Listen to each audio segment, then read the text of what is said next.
तो जहां तक मुझे याद आता है कि लास्ट क्लास में हमने कॉकरोच के रिप्रोडक्टिव सिस्टम के बारे में पढ़ा था, है ना? मेल और फीमेल कॉकरोच के बारे में पढ़ लिया था।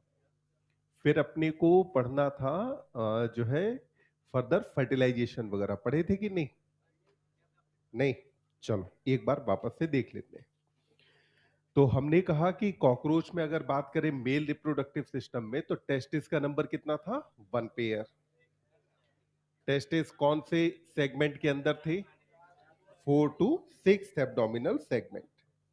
टेस्टिस से क्या बाहर निकला? Vas deferens. Vas deferens open किसमें हुई? Seminal vesicle. इसके काम कितने हैं? 2। Storage and maturation of sperm. Seminal vesicle से कौन बाहर निकला? Ejaculatory duct. इसकी ओपनिंग को क्या कहते हैं? Mail gonopore. एनएस के किस साइड पर होता है? वेंट्रल। फिर हमने कहा कि जो सेमाइनल वेसाइकिल है उसके ऊपर की तरफ एक कैरेक्टरिस्टिक मशरूम शेप्ड ग्लैंड है, और ये मशरूम ग्लैंड कौन से सेगमेंट में है? 6 से लेकर के 7। फिर हमने कहा कि इसमें सेंट्रल पार्ट में जो ट्यूब्यूल है वो शॉर्ट की लॉन्ग? शॉर्ट। जबकि पेरिफेरल पार्ट के अंदर लॉन्ग ट्यूब्यूल पाई जाती हैं, और इन्हीं लॉन्ग ट्यूब्यूल्स को हम क्या बोलते हैं? यूरिकोस ग्लैंड कहा जाता है। फिर अपन ने कहा कि एक फैलिक ग्लैंड और पाई जाती है, जो कि एक सेपरेट ओपनिंग के थ्रू बाहर ओपन होती है। मेल में गोनेपोफाइसिस या फेलोमियर का नंबर कितना है? 3। लेफ्ट, राइट और वेंट्रल। बोलो, स्यूडोपेनिस और टिटिलेटर किसके पार्ट थे? लेफ्ट फेलोमियर के पार्ट है। फीमेल के अंदर ओवरी का नंबर कितना? 1 पेयर। हर एक ओवरी में ओवेरियोल कितने? 8। फिर अपन ने कहा कि ओवरी जो ओवेरियोल है उनके अंदर सीरीज ऑफ डेवलपिंग ओवा। ओवे ओवरी से जो डक्ट बाहर निकली उसका नाम ओविडक्ट। आगे चल के कंबाइन किया तो क्या बना? Common oviduct. अब जो कॉमन ओविडक्ट है उसका दूसरा नाम क्या है? वेजाइना। और ओपनिंग को अपन क्या बोलते हैं? Female gonopore. ओपन कहां हुई? जेनाइटल चैम्बर में। यहीं पर स्पर्मेटिका मौजूद थी। और कौन सी एक ग्लैंड पाई जा रही थी? कोलेटेरियल ग्लैंड। कौन पाई जाती है? कोलेटेरियल ग्लैंड। फिर हमने कहा कि जो जेनाइटल चैम्बर है उसके नीचे का पार्ट कहा जाता है वेस्टिब्यूलम, और दोनों को मिलाकर के हम बोलते हैं जेनाइटल पाउच। अब जरा देखिए, अपन ने कहा था कि यहां पे जो मेल है, मेल से क्या रिलीज होगा? स्पर्मेटोफोर। स्पर्म पैकेट्स के फॉर्म में थे, और स्पर्म के पैकेट्स को क्या कहा जाता है? स्पर्मेटोफोर। ये जो स्पर्मेटोफोर था, during copulation this spermatophore was transferred to female. ये पढ़ लिया था? चलो एक बार रिवाइज कर लेते हैं, लिख लिया तो अपन ने कहा कि अब ये ट्रांसफर किसके अंदर हुआ? फीमेल में। फीमेल के अंदर ट्रांसफर हुआ तो स्पर्मेटोफोर से बाहर क्या आएंगे? स्पर्म। और ये जो स्पर्म्स हैं ये जाकर के स्टोर कहां होंगे? स्पर्मेथिका में। तो अपन ने कहा कि they will be stored in spermatheca.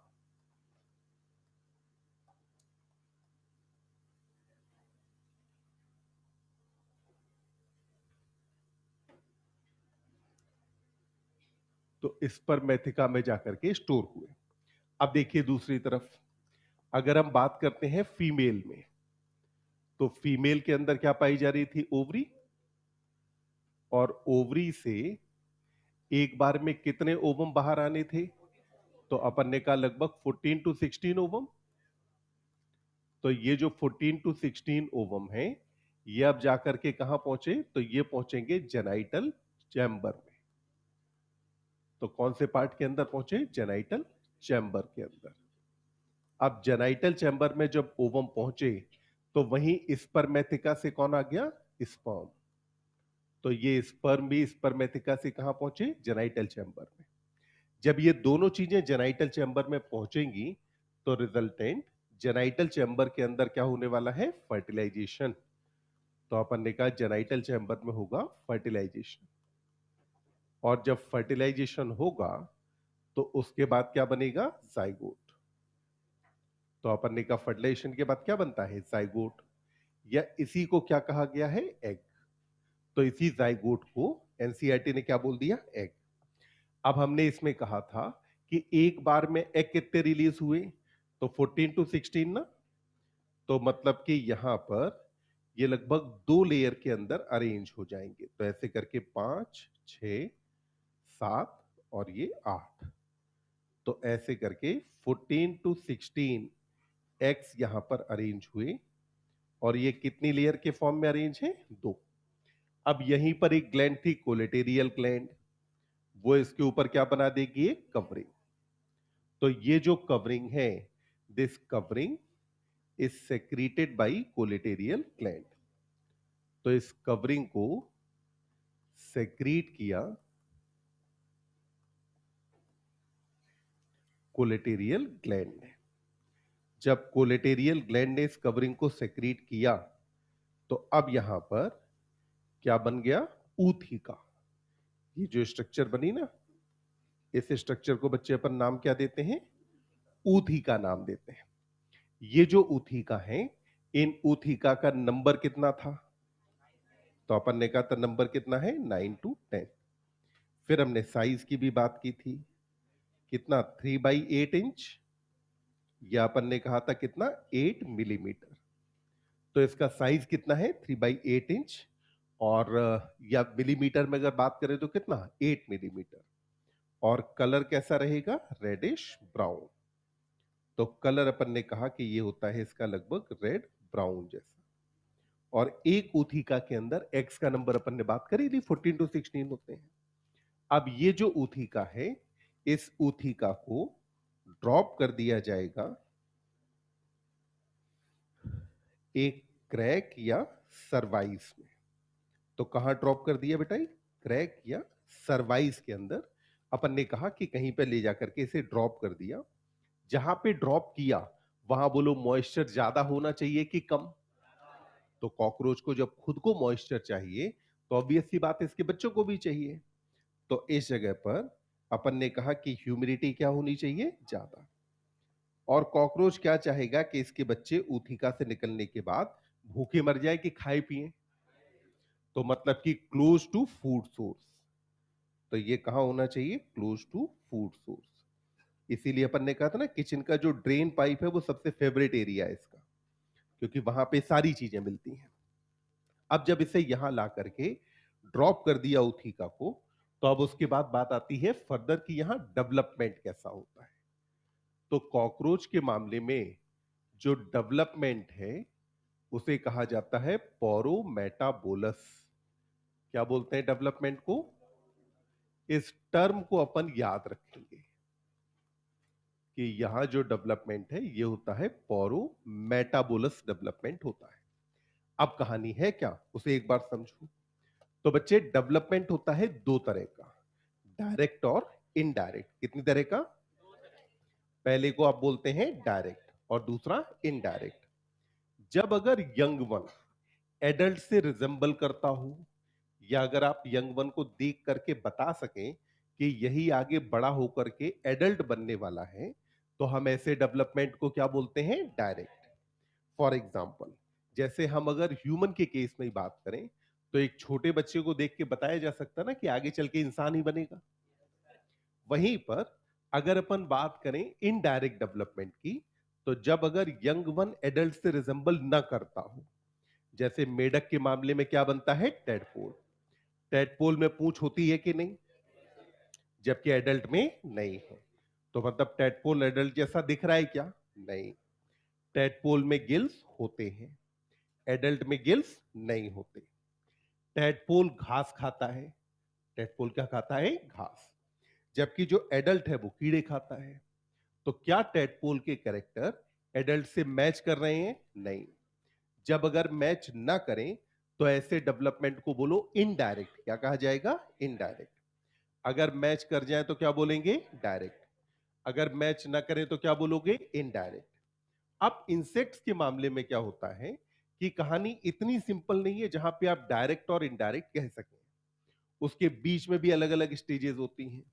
जैसे कि अपन कहते हैं हेमी मेटाबोलस है, हाइपर मेटाबोलस है, ए मेटाबोलस है, पोरोमेटाबोलस है। तो ये अलग अलग कंडीशंस होती हैं। हम बजाय डिटेल में जाने के सिंपली एक टर्म याद कर लें कि इंसेक्ट्स के अंदर डेवलपमेंट कैसा होता है, पोरोमेटाबोलस है। ये एक तरीके का डायरेक्ट डेवलपमेंट ही है। यहां पे लार्वा नहीं बनता, इसके केस में कौन बनता है, निम्फ। तो अपन ने कहा कि यहां पर कौन बनेगा, निम्फ। अब ये जो निम्फ है, इस निम्फ को कितनी बार मोल्ट करना पड़ेगा, 13 बार। तो अपन ने कहा निम्फ में मोल्टिंग कितनी बार होती है, 13। तब ये जाकर के क्या बनेगा, एडल्ट। तब ये जाके क्या बनने वाला है, एडल्ट। फिर हमने एनसीईआरटी कहती है कि जो next to last nymph stage है, कहा कि next to last nymph stage में पाए जाते हैं विंग पैड। तो next to last nymph stage के अंदर क्या पाए जा रहे हैं, विंग पैड्स। मतलब क्या विंग्स पाए जा रहे हैं कि विंग पैड्स।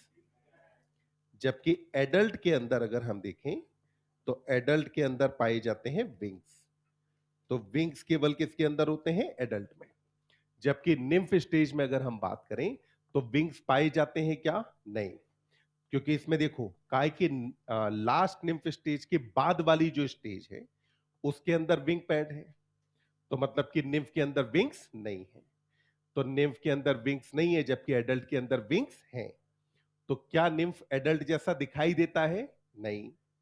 पर लगभग सिमिलर सी जगह पे रहता है, सिमिलर खाना खाता है। तो इसका मतलब हुआ इकोलॉजी के हिसाब से तो ये एडल्ट के जैसा ही है। जबकि वहीं मॉर्फोलॉजी के हिसाब से देखें तो एडल्ट जैसा नहीं है। क्योंकि इकोलॉजी के हिसाब से है पर मॉर्फो के हिसाब से नहीं है, तभी आप इसे बोलते हैं निम्फ। अगर ये इकोलॉजी और मॉर्फोलॉजी दोनों हिसाब से अगर ये अलग होता तो आप इसे कहते लार्वा। तब क्या नाम देते, लार्वा। क्योंकि हमने कहा ना टेडपोल में टेडपोल घास खाता है, जबकि एडल्ट क्या खाता है, इंसेक्ट। तो मतलब दोनों की इकोलॉजी भी अलग अलग हो गई ना। तो यहां पे अपन ने कहा डेवलपमेंट कैसा रहेगा, पोरोमेटाबोलस होगा। अब एक बार जरा इतना लिख के एनसीईआरटी पढ़ के देखेंगे फटाफट, फिर बात करेंगे मेढक के बारे में।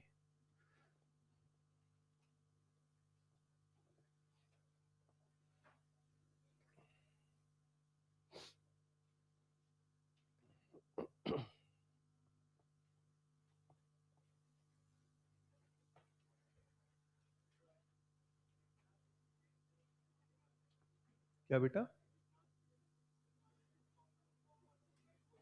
हाँ। जनरली जब अपन एग कहते हैं तो एग का मतलब जाइगोट है। जनरली जब अपन एग कहेंगे तो एग का मतलब जाइगोट है। पर कुछ मामलों में ऐसा भी होता है कि एग अनफर्टिलाइज्ड भी होते हैं। हाँ, फ्रॉग के केस में अगर अपन बात करेंगे तो वहां जब हम एग कह रहे हैं तो उस एग का मतलब है ओवम रिलीज हुआ।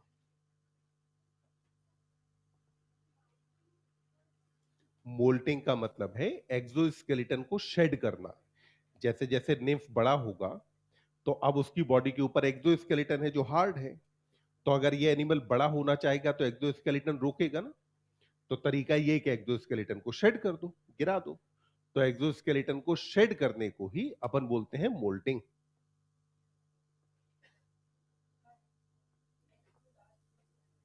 मतलब जो निम्फ स्टेज थी, जब निम्फ स्टेज खत्म हो गई उसके बाद वाली जो स्टेज आई उसके अंदर यानी कि बेबी कॉकरोच के अंदर हमने बात की कि उसके अंदर क्या मौजूद है, विंग पैड। वही जब एडल्ट बनेगा तो उसके अंदर क्या आ जाएंगे, विंग्स आ जाएंगे।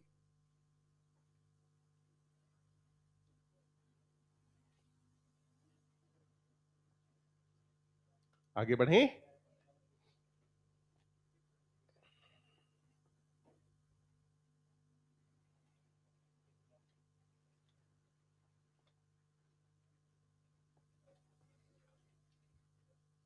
डन।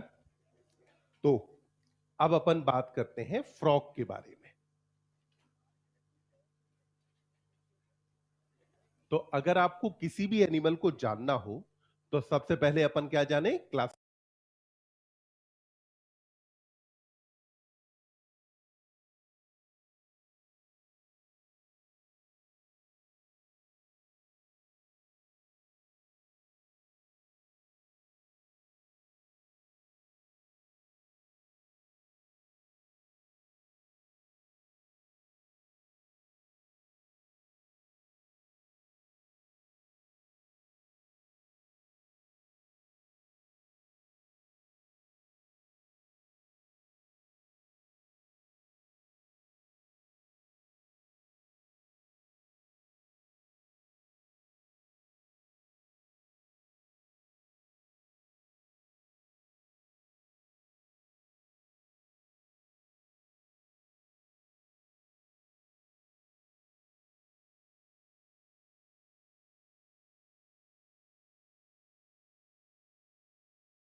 क्लासिफिकेशन।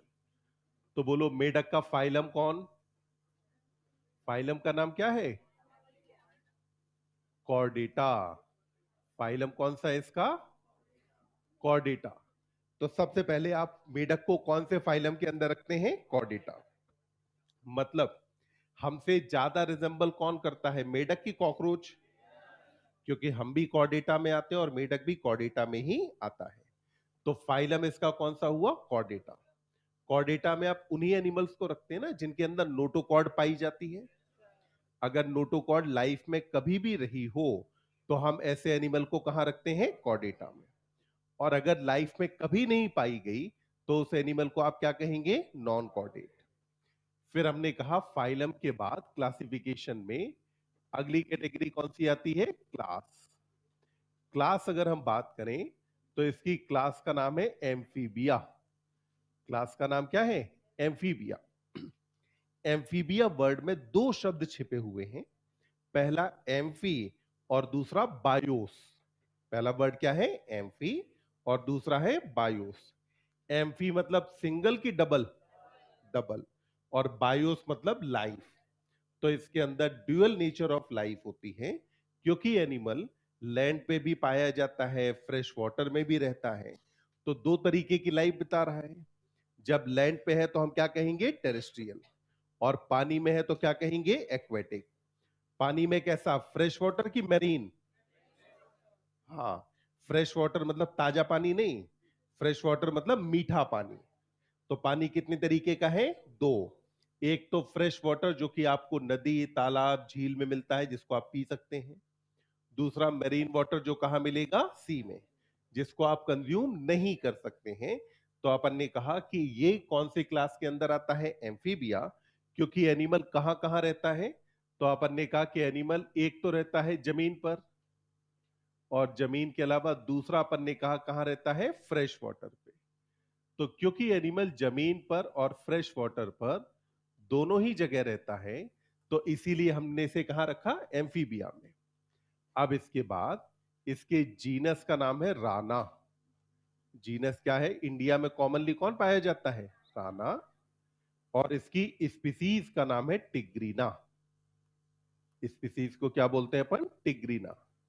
तो जीनस का नाम क्या है? राना। और स्पीसीज कौन है? टिग्रीना। ये जो राना टिग्रीना है, इसको अपन कॉमनली बोलते हैं कॉमन इंडियन बुल फ्रॉग कहा जाता है। तो इसको कॉमनली अपन नाम क्या दे रहे हैं? कॉमन इंडियन बुल फ्रॉग इसे कहा जाता है। तो ये इसका एक कॉमन सा नेम हो गया कि नॉर्मली हम इसे बोलते क्या है। अब अगली बात आती है, अगर मैं बात करूं फ्रॉग के बारे में, तो बॉडी टेम्परेचर रेगुलेटेड होता है कि नहीं? हाँ कि नहीं? मतलब कि हम अगर बात करें, चाहे जितनी ठंड हो, चाहे जितनी गर्मी हो, हमारा टेम्परेचर कितना रहता है? 37 डिग्री। तो मतलब हम अपना बॉडी टेम्परेचर मेंटेन करते हैं कि नहीं? मेढक के मामले में है कि अगर आपने 10 डिग्री के पानी में डाल दिया तो उसका टेम्परेचर कितना? 10। आपने 30 डिग्री के पानी में डाला तो टेम्परेचर कितना? 30। तो मतलब क्या बॉडी टेम्परेचर सराउंडिंग के हिसाब से वेरी करता है? अगर बॉडी टेम्परेचर सराउंडिंग के हिसाब से वेरी करता है तो बॉडी टेम्परेचर रेगुलेट हो रहा है क्या? नहीं। तो अपन ने कहा कि body temperature is not regulated. तो बॉडी टेम्परेचर यहां पर रेगुलेटेड नहीं है। जब अगर बॉडी टेम्परेचर रेगुलेटेड ना हो, सराउंडिंग के हिसाब से वेरी करे, तो ऐसे एनिमल को कहा जाता है पोइक्लोथर्म। क्या बोलते हैं बेटा? पोइक्लोथर्म कहा जाता है। या हम इसे बोलते हैं कोल्ड ब्लडेड। तो क्या कहा जाता है इसे? कोल्ड ब्लडेड अपन कहते हैं। तो हमने कहा कि पोइक्लोथर्म या कोल्ड ब्लडेड एनिमल है, क्योंकि अपने बॉडी टेम्परेचर को रेगुलेट नहीं कर पाता। अब अगली बात आती है, जब भी अगर हम मेढक को देखें और मान लो अगर ये कहीं जमीन पे हो, मिट्टी पे, तो मिट्टी पे अपन देखते हैं कि इसका कलर लगभग ग्रे जैसा हो जाता है। वहीं पर अगर यही मेढक घास में कहीं हो तो इसका कलर लगभग कैसा हो जाता है? ग्रीन।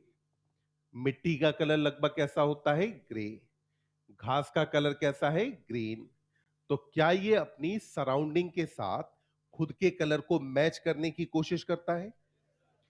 जब अगर सराउंडिंग के साथ कलर को मैच करने की कोशिश करता है, तो इसका मतलब है सराउंडिंग में खुद को छिपाने की कोशिश कर रहा है।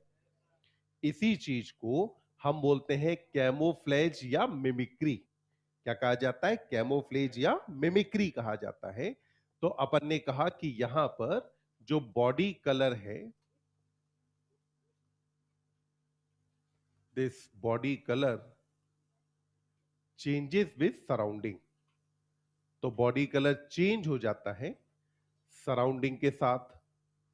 जब अगर सराउंडिंग के साथ बॉडी कलर चेंज हो जाए, तो हम इस चीज को क्या नाम देते हैं? तो अपन ने इसे नाम दिया कैमोफ्लेज।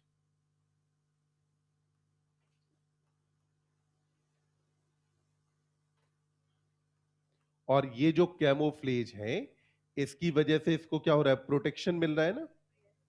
तो ये जो प्रोटेक्टिव कलरेशन है, इस प्रोटेक्टिव कलरेशन को अपन नाम देते हैं मिमिक्री। तो ये प्रोटेक्टिव कलरेशन क्या कहा जाता है? मिमिक्री। अब कायदे से देखो, ये तो है एनसीईआरटी की भाषा। कायदे से जो होता है कि जब कोई एनिमल अपने आसपास की नॉन लिविंग चीज या अदर देन एनिमल किसी और चीज से अगर अपने आप को सिमिलर करने की कोशिश कर रहा हो, खुद को छिपाने की कोशिश कर रहा हो, तो उस कंडीशन में से कहा जाता है कैमोफ्लेज। क्या बोलते हैं इसे? कैमोफ्लेज। और जब अगर कोई एनिमल किसी दूसरे एनिमल से के जैसा दिखने की कोशिश करे, अगर कोई एनिमल किसी दूसरे एनिमल के जैसा दिखने की कोशिश करे, तो हम इसे क्या बोलते हैं? मिमिक्री। तो जब कोई एनिमल किसी दूसरे एनिमल की नकल करे तो क्या बोलते हैं? मिमिक्री। आसपास के वातावरण की नकल करे तो क्या बोलते हैं? कैमोफ्लेज। हालांकि एनसीईआरटी ने दोनों टर्म यूज करती हैं, तो इसलिए अपन ने दोनों टर्म लिखी कि इसको चाहे मिमिक्री कह दो या फिर आप इसको क्या नाम दे दो? कैमोफ्लेज। तो अपने आसपास के साथ, अपने सराउंडिंग के साथ खुद के कलर को मैच करने की कोशिश करता है। अब अगली बात आती है कि अगर हम फ्रॉग में देखें, तो यहां पर क्योंकि इसका बॉडी टेम्परेचर रेगुलेटेड नहीं है ना, तो इसलिए फ्रॉग के मामले में अगर आप देखें तो सर्दियों में आपको नहीं दिखाई देता। और सर्दियों में अगर नहीं दिखाई देता तो उसे क्या कहेंगे? Winter sleep. विंटर स्लीप का नाम।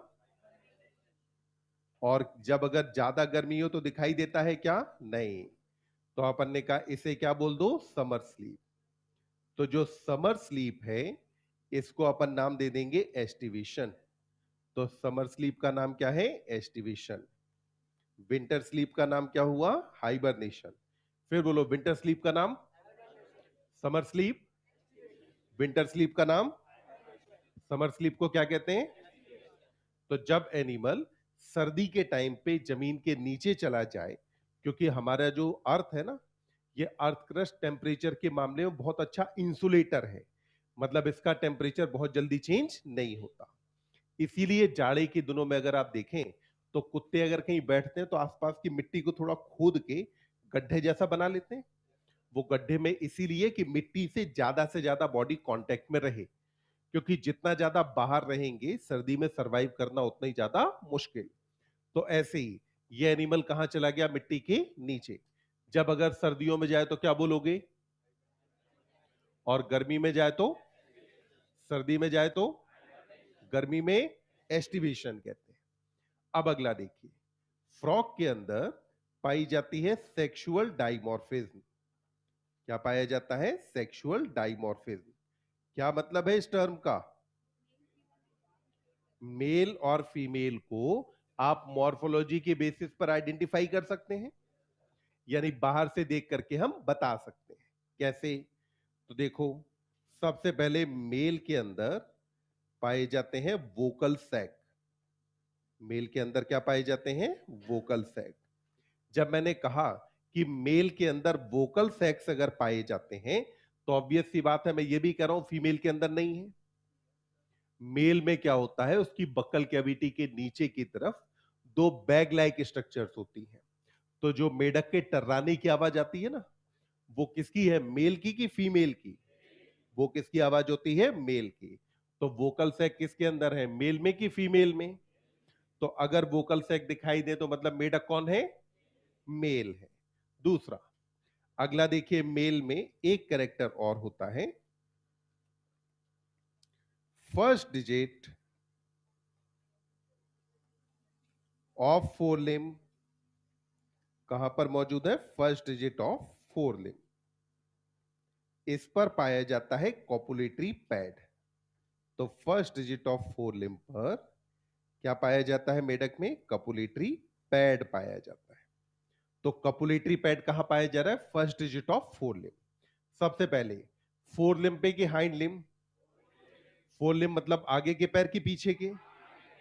आगे के पैर की कौन से डिजिट पे? फर्स्ट। अब मुझे बताओ फर्स्ट डिजिट कौन होती है? फर्स्ट डिजिट कौन है? अंगूठा। ये होती है आपकी फर्स्ट डिजिट। ठीक, हम इसे थंब भले बोलते हैं, इनको फिंगर्स कहते हैं, पर जब हम काउंट करते हैं ना, तो हमेशा नंबर 1 2 3 4 5। तो मतलब कि जो कपुलेटरी पैड है वो किस पे पाया जा रहा है? फर्स्ट डिजिट के ऊपर मौजूद है। तो अपन ने कहा कि जो फर्स्ट डिजिट है उस पे पाया जाता है कपुलेटरी पैड, और इसका काम होता है कि कॉपुलेशन के टाइम पर ये फीमेल को होल्ड करने में मदद करता है। तो कॉपुलेटरी पैड किसके अंदर है? फोर लिम्ब पे है कि हाइंड लिम्ब? कौन सी डिजिट? वोकल सैक किसके अंदर? किसके अंदर एब्सेंट? कपुलेटरी पैड कहां एब्सेंट? फीमेल के अंदर कपुलेटरी पैड नहीं होते। अब मेढक में पहला पैराग्राफ पढ़ो तो एक बार।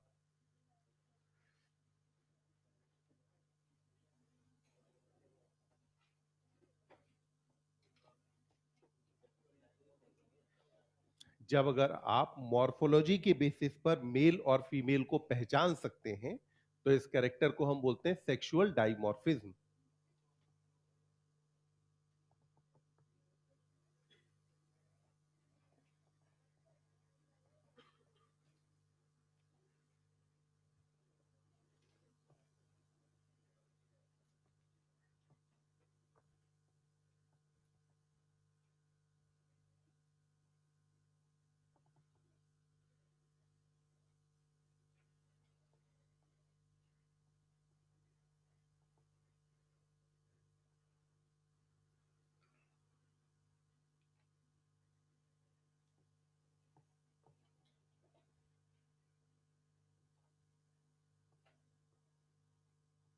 पढ़ा फर्स्ट पैराग्राफ? चलो फटाफट इसको लिखो, फिर अपन बढ़ते हैं इसकी मॉर्फोलॉजी पे।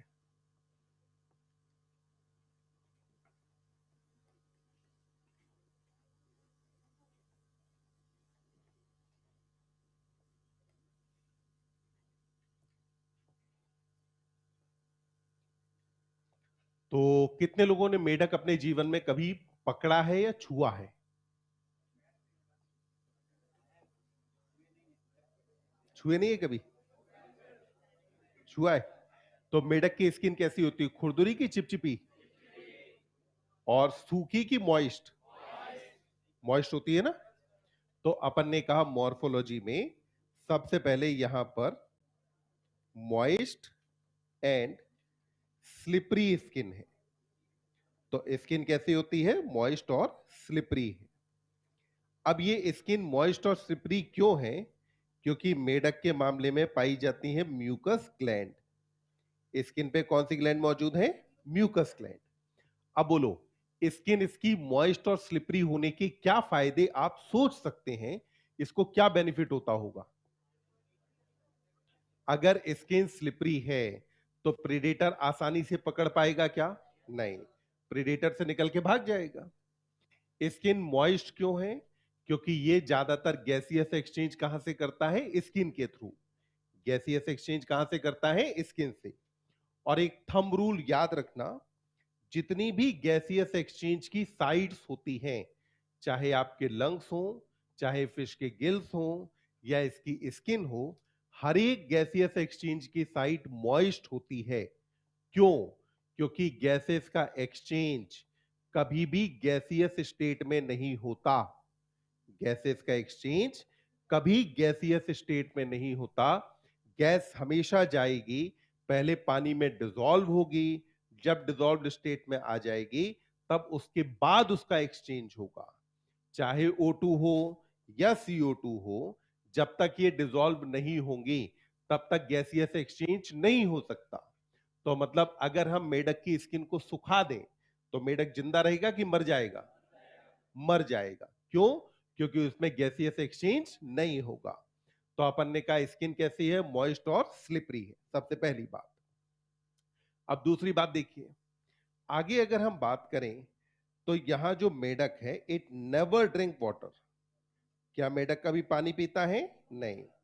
तो अपन ने कहा इट नेवर ड्रिंक वाटर। ये जो है इसे एब्सॉर्ब करता है थ्रू स्किन। तो वाटर को एब्सॉर्ब किसके थ्रू करेगा? स्किन के थ्रू। तो ये हमेशा वाटर को एब्सॉर्ब करता है स्किन के थ्रू। और क्या मेढक कभी पानी पीता है? नहीं, मेढक कभी भी पानी नहीं पीता। यह हमेशा पानी को एब्सॉर्ब किसके थ्रू करेगा? स्किन के थ्रू एब्सॉर्ब करता है। तो अपनी तरह जैसे हम पानी पी रहे हैं, क्या मेढक पानी पिएगा? नहीं। तो बोलो, अगर कोई मेढक मर रहा हो तो उसको पानी पिलाना चाहिए? नहीं, क्योंकि वो पानी नहीं पीता है। तो अपन ने कहा कि क्या पानी पिएगा? नहीं। तो अपन ने कहा इट नेवर ड्रिंक वाटर। और यहां ये एब्सॉर्ब किसके थ्रू करता है? स्किन के थ्रू। अब अगर देखिए, अगर मैं बात करूं इसके स्किन के कलर के बारे में, तो स्किन कलर में देखो, एक तो बात करते हैं इसके डॉर्सल साइड के बारे में और दूसरा बात करते हैं इसके वेंट्रल साइड के बारे में। डॉर्सल का कलर होता है ऑलिव ग्रीन। कलर कैसा है? Olive green. मतलब कि लगभग गहरे हरे रंग का होता है। और क्या कुछ इरेगुलर स्पॉट्स पाए जाते हैं? यस। तो अपन ने कहा कि विद इरेगुलर स्पॉट्स। तो ऑलिव ग्रीन है और यहां पर कुछ इरेगुलर स्पॉट्स पाए जाते हैं। जबकि वेंट्रल साइड पर स्किन का कलर यूनिफॉर्म रहेगा, मतलब एक जैसा है। और ये होता है पेल येलो। तो यूनिफॉर्म होगा और ये कैसा होता है? पेल येलो होता है। तो अपन ने कहा स्किन का कलर डॉर्सल साइड पे कैसा? ऑलिव ग्रीन होगा और इरेगुलर डार्क कलर के स्पॉट्स पाए जाएंगे। क्या ऐसे स्पॉट वेंट्रल साइड पर हैं? नहीं। वेंट्रल साइड की स्किन कैसी है? यूनिफॉर्म। और इसका कलर कैसा होता है? पेल येलो जैसा इसका कलर, यानी कि हल्के पीले रंग का इसका कलर होगा। तो एक बार मॉर्फोलॉजी में यहां तक लिखो, फिर बात करते हैं आगे बॉडी डिवीजन के बारे में।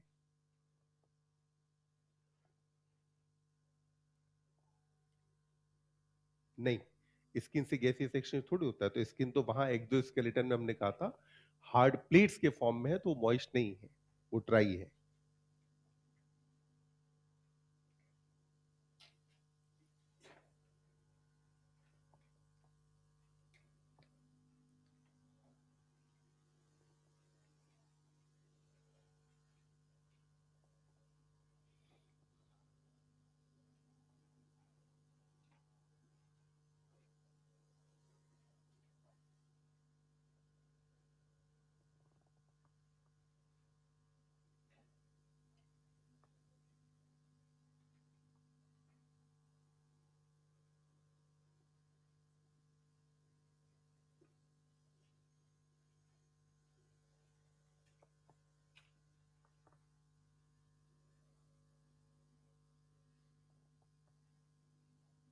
बढ़े आगे। अब देखिए, अब मॉर्फोलॉजी में अगर हम बात करते हैं बॉडी के बारे में, तो बॉडी के अंदर पार्ट कितने हैं? दो। एक है हेड और दूसरा पार्ट ट्रंक। तो बॉडी में कितने पार्ट हुए? दो। पहला हेड और दूसरा कौन हुआ? ट्रंक। तो अपन ने कहा कि यहां पर दो बॉडी पार्ट है, हेड और ट्रंक। तो मतलब गायब कौन कौन हुआ? नेक और टेल। बॉडी पार्ट में से कौन कौन से बॉडी पार्ट नहीं पाए जा रहे हैं? तो इसके अंदर नेक नहीं है और टेल नहीं है। क्या क्या मौजूद है?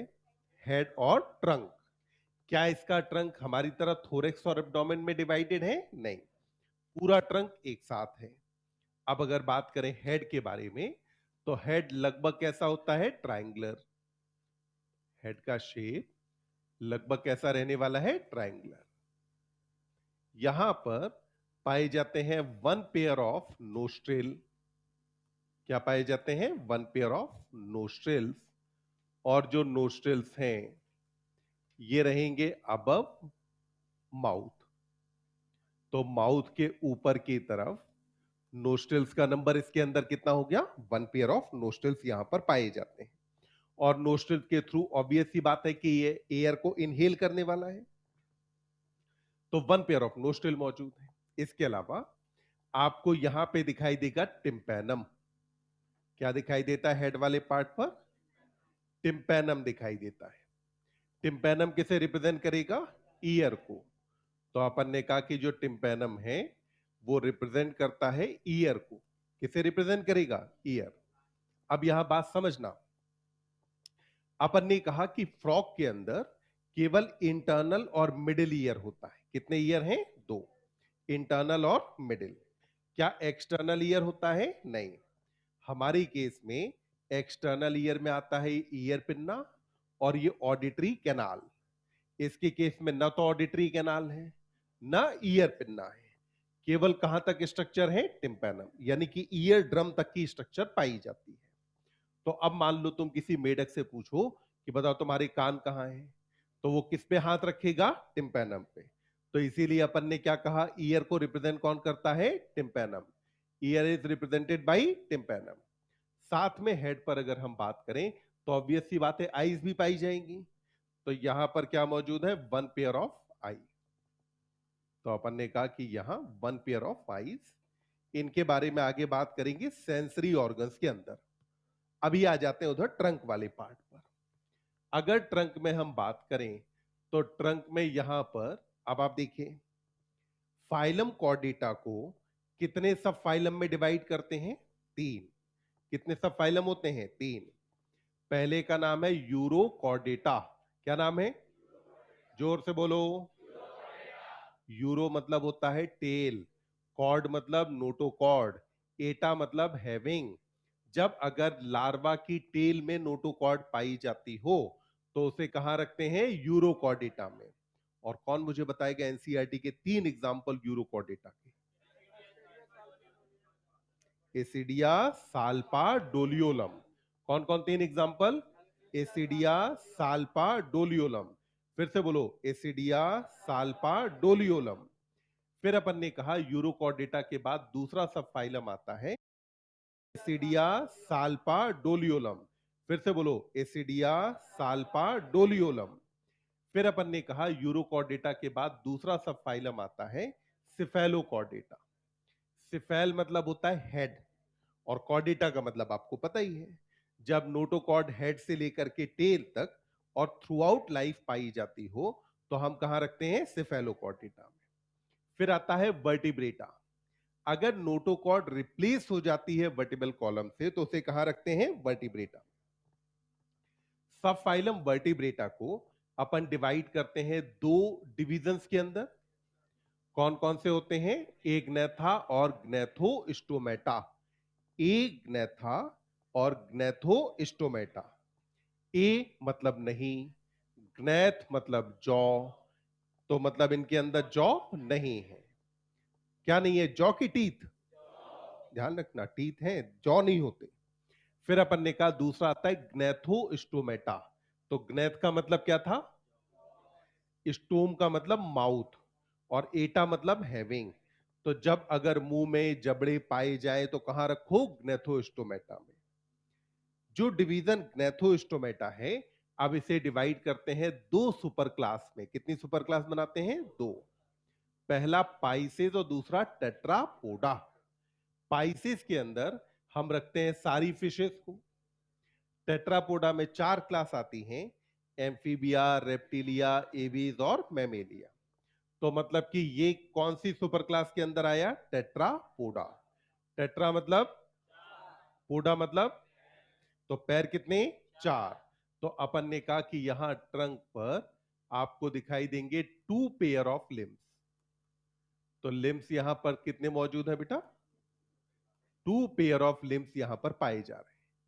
अब अगर ये टू पेयर ऑफ लिम्स हैं तो ऑब्वियस सी बात है यहां पर एक तो हो जाएंगे फोर लिम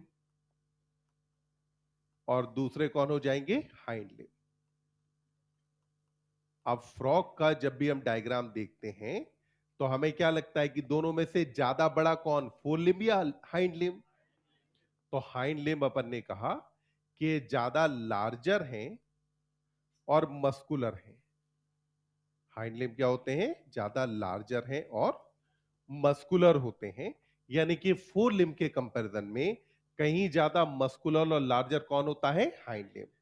जापान में मेढक के हाइंड लिम्ब्स खाए जाते हैं। मेढक के हाइंड लिम्ब्स का अचार भी पड़ता है, ठीक, वो भी खाया जाता है। तो हाइंड लिम्ब क्यों? क्योंकि इसके अंदर क्या मौजूद है? मसल्स। तो अपन ने कहा कि जो हाइंड लिम्ब्स हैं वो कंपेटिवली लार्जर हैं और कैसे होते हैं? मस्कुलर होते हैं। अब यहां देखिए, अगर आप बात करते हैं फोर लिम्ब्स में तो यहां पे पाई जाती हैं फोर डिजिट्स। कितनी डिजिट मौजूद है इसके अंदर? फोर डिजिट्स इसके अंदर पाई जाती है। मतलब कि उंगलियां कितनी हैं? चार। अब ध्यान दो, आपने क्या कहा था? मेल में फर्स्ट डिजिट पे कपुलेटरी पैड है, मतलब यहां कपुलेटरी पैड है, और अब यहां डिजिट है कितनी? चार। तो मतलब गायब कौन हुआ? अंगूठा की छोटी उंगली? छोटी वाली उंगली गायब।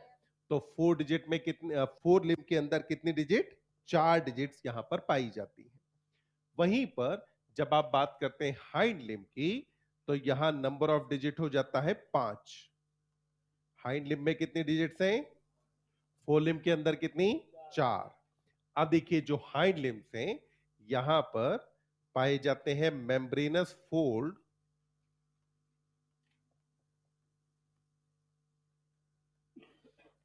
Between digits. मेम्ब्रेनस फोल्ड किसके बीच में पाए जा रहे हैं? डिजिट्स के बीच में। तो मतलब डिजिट्स के बीच में यहां कुछ मेम्ब्रेनस फोल्ड्स पाए जाते हैं। और ये जो मेम्ब्रेनस फोल्ड हैं इनकी वजह से क्या होगा कि यहां डिजिट्स के बीच का सरफेस एरिया बढ़ जाएगा।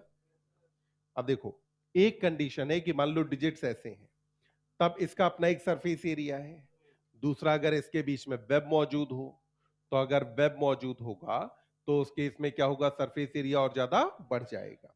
और ये तैरने में मदद करेगा कि नहीं? जब मेढक स्विम करेगा तो उस टाइम पे पानी को पीछे पुश करेगा, तो उसकी वजह से मेढक कहां जाएगा? आगे। तो अपन ने कहा कि ये जो फोल्ड्स पाए जा रहे हैं, जो वेब मौजूद है, ये वेब मेढक को हेल्प किसके अंदर कर रहा है? स्विमिंग में। अब देखिए, ये जो डिजिट्स हैं इन डिजिट्स का काम क्या है? ठीक, तो अगर मैं बात करूं तो इसका पहला काम तो क्या हो गया? स्विमिंग।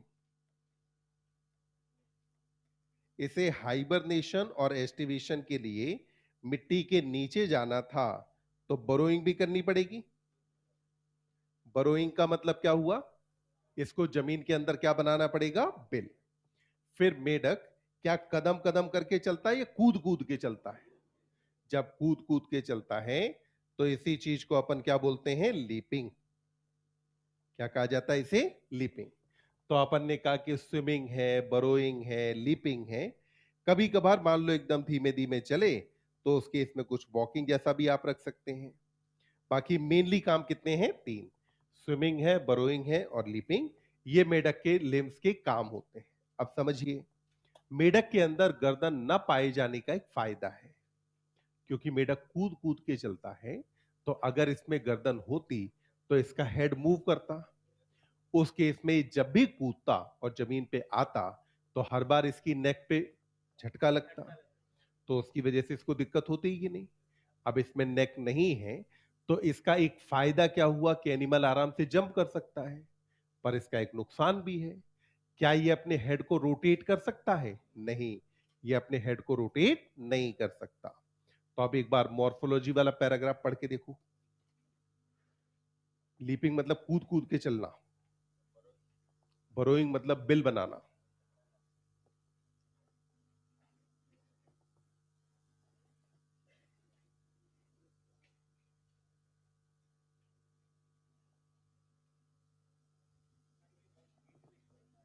क्या बेटा?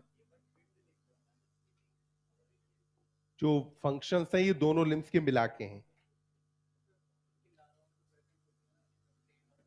हाँ, लार्वा के अंदर टेल पाई जाती है, नेक नहीं। हाँ, नेक नहीं होती, टेल होती है।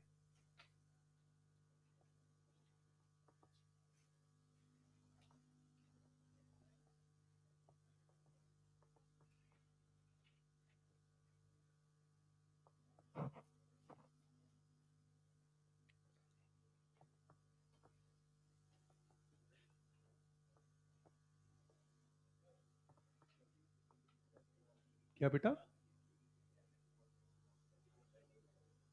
निक्टिडेटिंग मेम्ब्रेन आइस के ऊपर पाई जाती है। अपन आइस के टाइम पे बात करेंगे, जब ये पानी में होता है तो अपनी आइस को प्रोटेक्ट करने के लिए इधर अंदर से बाहर की तरफ आइस के ऊपर एक जो है फोल्ड आ जाता है। तो वो जो फोल्ड है उसको बोलते हैं निक्टिडेटिंग मेम्ब्रेन।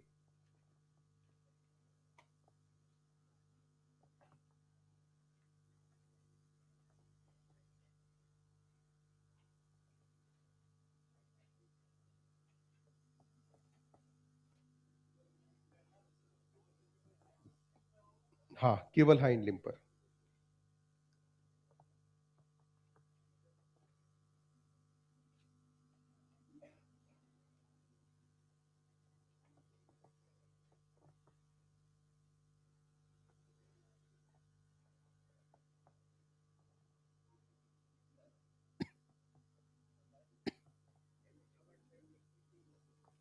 निक्टिडेटिंग मेम्ब्रेन मैंने कहा था आइस में बात करेंगे। आइस के ऊपर जब ये पानी में होता है तो एक ट्रांसपेरेंट कवरिंग आ जाती है, जिसको हम नाम देते हैं निक्टिडेटिंग मेम्ब्रेन। मतलब आंखें उभरी हुई है ना, तो उसको कहते हैं बल्ज्ड।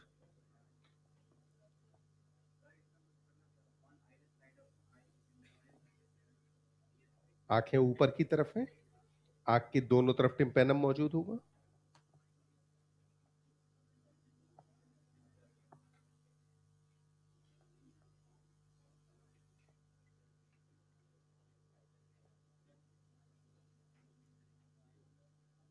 बढ़े आगे।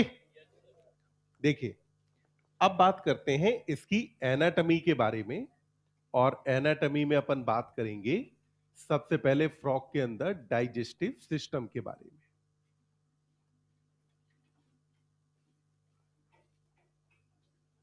तो जैसा हमने कहा था कि किसी भी एनिमल का डाइजेस्टिव सिस्टम हमेशा कितनी चीजों से मिलकर के बनता है? दो।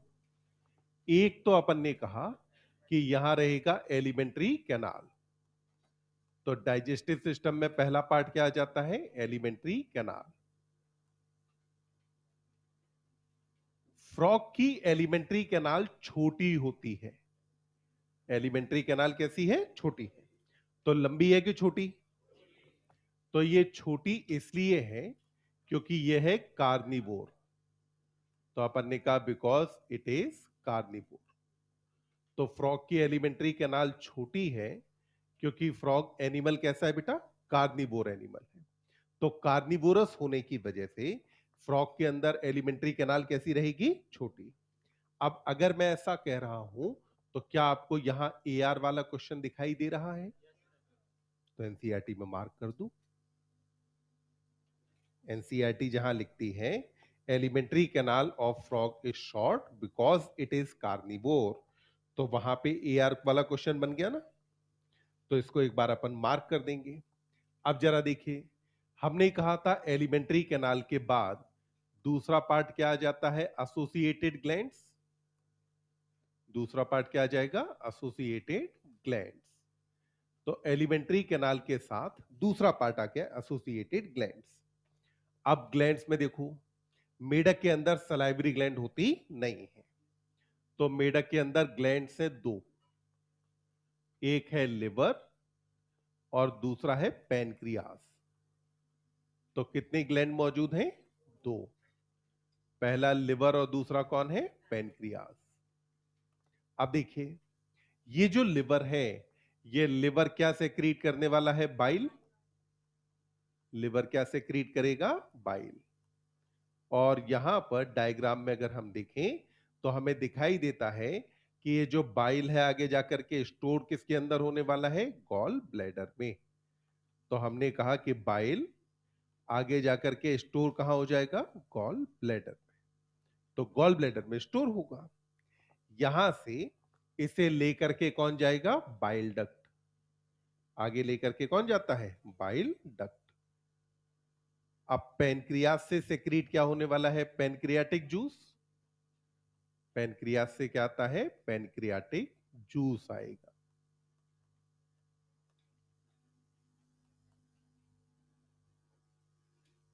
अब देखिए, ये जो पैनक्रियाटिक जूस आया, इसके अंदर मौजूद होंगे एंजाइम्स। क्या मौजूद हैं?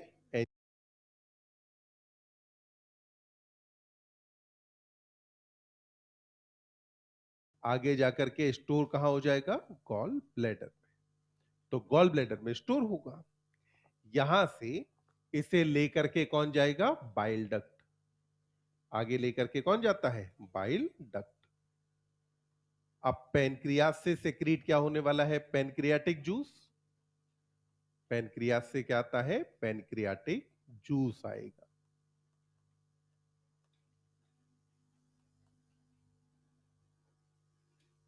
अब देखिए, ये जो पैनक्रियाटिक जूस आया, इसके अंदर मौजूद होंगे एंजाइम्स।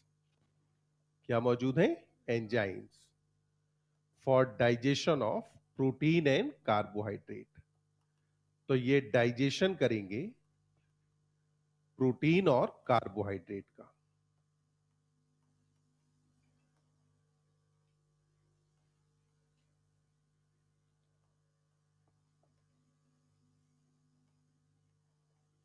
वहीं पर इधर जो बाइल आया था, इधर क्या सेक्रेट हुआ था? बाइल।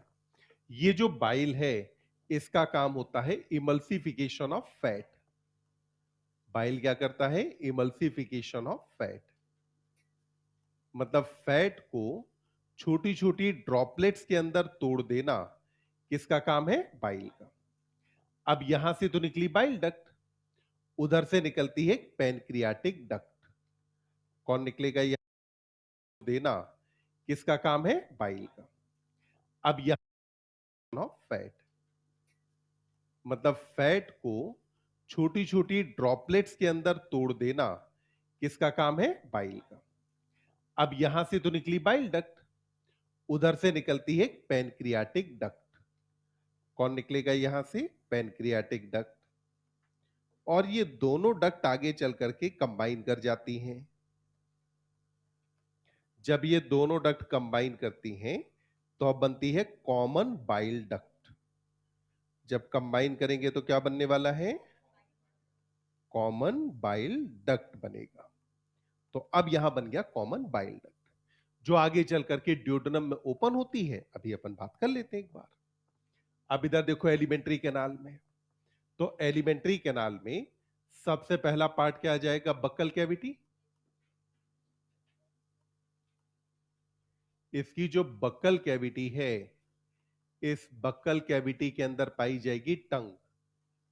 बक्कल कैविटी में क्या मौजूद है? टंग है। और ये जो टंग है, इसका काम है कैप्चर ऑफ प्रे। टंग क्या करता है बेटा? Capture of pray. प्रे मतलब शिकार की शिकारी? शिकार। शिकार को क्या बोलते हैं? प्रे। और शिकारी को बोलते हैं प्रेडेटर। जैसे ऑल आउट वगैरह के ऐड आते थे ना, तो उसमें एक मेढक दिखाते हैं। वो मेढक की एक खूब लंबी सी टंग निकलती है, और वो मॉस्किटो को या इंसेक्ट को पकड़ लेती है। तो मतलब कि प्रे को कैप्चर करना किसका काम होता है? यहां पर टंग का। अब यहां जो बक्कल कैविटी है, वो आगे चल करके खुलेगी किसके अंदर? फेरिंग्स में। कहां ओपन होने वाली है? फेरिंग्स। फेरिंग्स आगे चल करके ओपन हो जाता है ईसोफेगस में।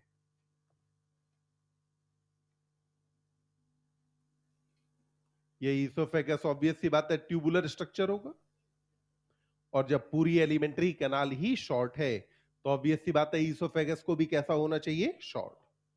तो हमने कहा ईसोफेगस ट्यूबुलर है और शॉर्ट है। ये ईसोफेगस आगे चल करके ओपन होता है अगले पार्ट में, और ये वाला पार्ट कौन सा हो जाएगा? स्टमक। तो ईसोफेगस ओपन कहां हुआ? स्टमक के अंदर। स्टमक में यहां पर क्या आ जाएगा? तो अपन ने कहा स्टमक में सेक्रेट होगा गैस्ट्रिक जूस। क्या आने वाला है? Gastric juice. क्या इस गैस्ट्रिक जूस में HCl होता है? तो गैस्ट्रिक जूस में अपन ने कहा कंटेनिंग HCl। तो गैस्ट्रिक जूस में क्या मौजूद है? HCl प्रेजेंट है। तो हमने कहा कि HCl कंटेनिंग गैस्ट्रिक जूस कहां से सेक्रेट हुआ? स्टमक की वॉल से। और इस गैस्ट्रिक जूस का काम है पार्शियल डाइजेशन ऑफ फूड। क्या यहां कंप्लीट डाइजेशन होगा? नहीं। तो अपन ने कहा यहां होने वाला है पार्शियल डाइजेशन ऑफ फूड। जब फूड का पार्शियल डाइजेशन हो जाएगा तो अब इसको अपन क्या बोलते हैं, काइम। क्या कहा जाएगा, काइम। तो पार्शियली डाइजेस्टेड फूड का नाम क्या होता है, काइम। मतलब स्टमक से इंटेस्टाइन में जो जाएगा उसको आप क्या कहेंगे, फूड की काइम। क्या नाम दोगे, काइम। तो अब अपन ने कहा कि स्टमक आगे चल करके ओपन किसके अंदर होने वाला है, इंटेस्टाइन में। कहां ओपन होगा, इंटेस्टाइन में। बोलो इंटेस्टाइन लंबी की छोटी। तो इंटेस्टाइन के बारे में आपने कहा कि ये क्या है, शॉर्ट। और इंटेस्टाइन का जो फर्स्ट पार्ट है इसका नाम होता है ड्यूडेनम। इसके फर्स्ट पार्ट का नाम क्या है, ड्यूडेनम। तो इंटेस्टाइन के पहले पार्ट का नाम है ड्यूडेनम, जहां आकर के कौन ओपन होने वाला है, कॉमन बाइल डक्ट। जिसके थ्रू कौन कौन आ जाएगा, एक तो अपन ने कहा बाइल जूस और दूसरा कौन आएगा, पेनक्रियाटिक जूस। मतलब कि यहां इंटेस्टाइन पे हो जाएगा complete digestion of food. Intestine पे हुआ कंप्लीट डाइजेशन ऑफ फूड। तो मतलब डाइजेशन ऑफ फूड में रोल किस किस का है, तो हमने कहा एक तो गैस्ट्रिक जूस, बाइल जूस,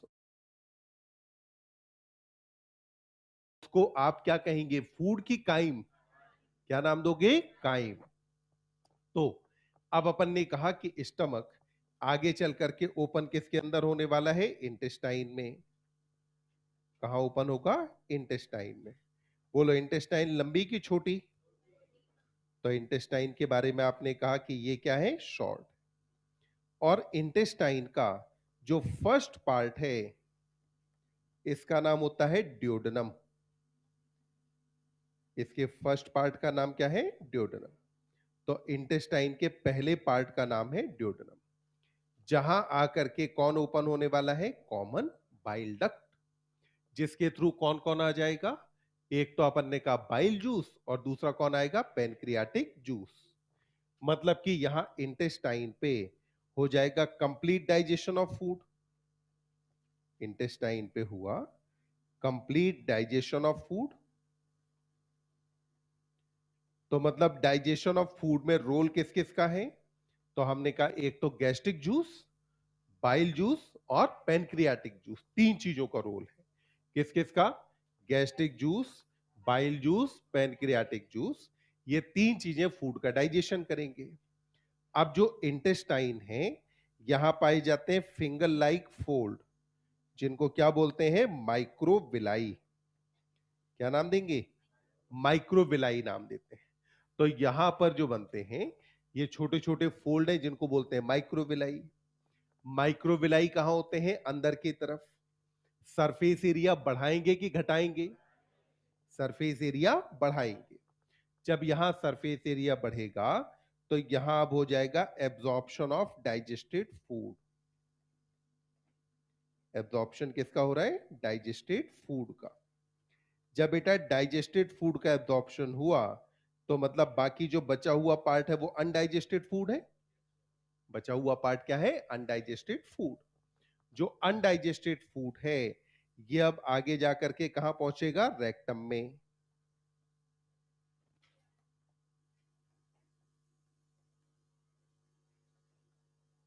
तो अनडाइजेस्टेड फूड अब फाइनली जाकर के कहां पहुंच जाएगा, रेक्टम में। और ये जो रेक्टम है ये बाहर की तरफ ओपन होता है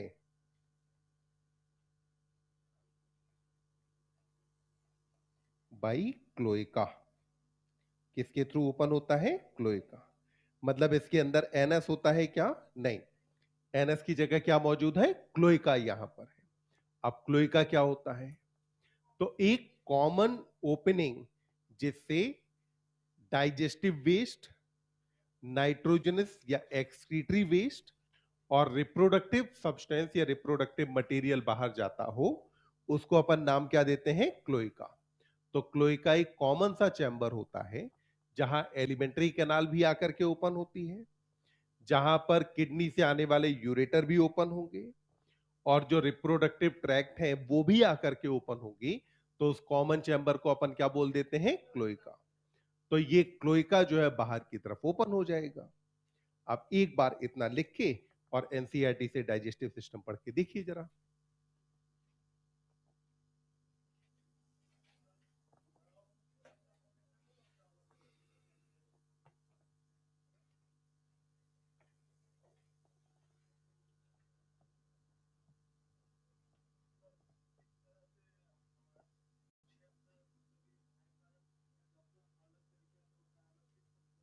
इतना डिटेल जब नहीं है तो पढ़ना ही नहीं। बाकी फैट का एब्जॉर्प्शन वैसे ही होता है जैसे अपने अंदर होता है।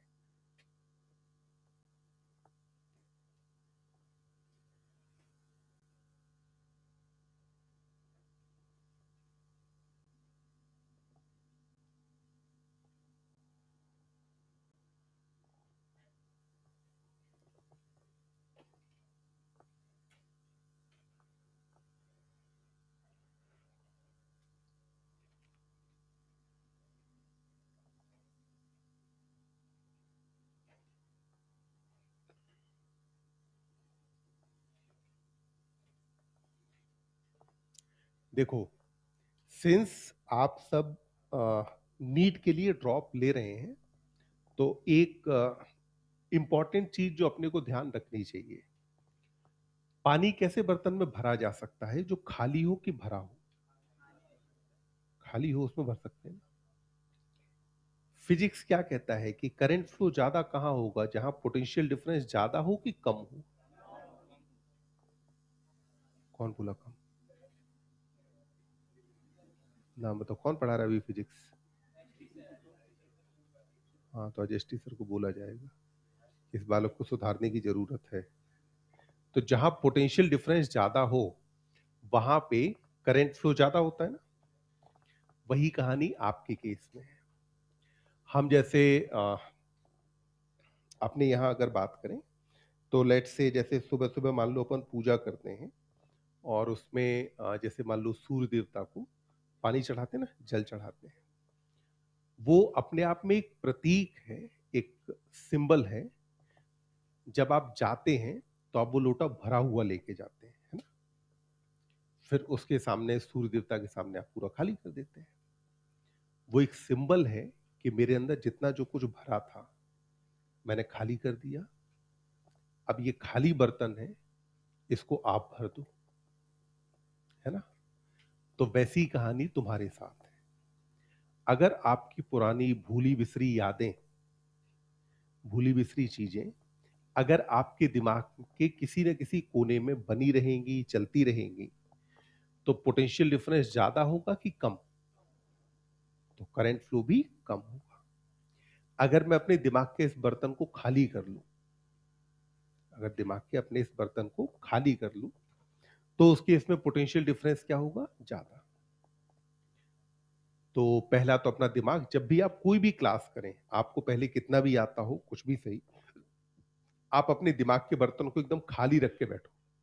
क्या साहब मेरे को कुछ नहीं आता, रूट लेवल से मुझे समझनी है बातें। उसमें क्या होगा, कहीं कहीं कुछ ना कुछ तो गड़बड़ रहा ना। भाई अगर सब कुछ एकदम परफेक्ट ही रहा होता तो आज मैं यहां नहीं होता। अगर मैं हूं तो कहीं ना कहीं कुछ तो गड़बड़ रही, तो वही गड़बड़ मुझे ठीक करनी है। वो कब ठीक होगी? जब अगर मैं अपने बर्तन को एकदम खाली लेके बैठूं। तो हर क्लास में कोशिश करनी है कि मैं अपने बर्तन को खाली लेके बैठूं, या जो पोटेंशियल डिफरेंस है उसको मैक्सिमम बनाए रखने का तरीका ये है कि मैं अपने आप को ज्यादा से ज्यादा झुका के रखूं।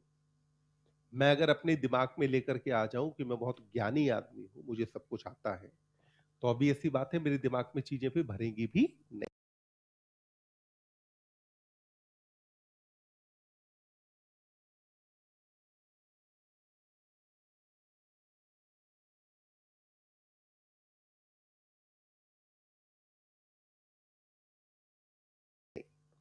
तो अपने को क्या करना है कि पुरानी जितनी भी बातें हैं वो सबको छोड़ छाड़ के एकदम फ्रेश मूड से हर क्लास में बैठो कि हाँ, मुझे एकदम नए सिरे से सारी बातें वापस से सीखनी है। फिर मुझे उसके बाद देख लेना है कि मुझे उसमें से कितना आता था, नहीं आता था, क्या सही है, क्या गलत है, कैसे क्या कर सकते हैं, कोई नया तरीका है कि नहीं। पर उस सबसे पहले जरूरी है कि अपना बर्तन कैसा होना चाहिए, खाली होना चाहिए, है ना। तो अपन इस चीज का ध्यान रख लेंगे और ये बहुत जरूरी है, ये बहुत जरूरी चीज है। ठीक, अब आगे बढ़े। बाइलोब्ड का मतलब है इसकी जो टंग है वो आगे से दो पार्ट्स के अंदर डिवाइडेड होती है। कितने पार्ट्स में डिवाइडेड है, दो। तो दो पार्ट्स में डिवाइडेड है तो ऐसी टंग को अपन क्या बोलते हैं, बाइलोब्ड टंग कहा जाता है। ठीक, तो अब आ जाते हैं अपन डाइजेस्टिव के बाद इसके रेस्पिरेटरी सिस्टम पे।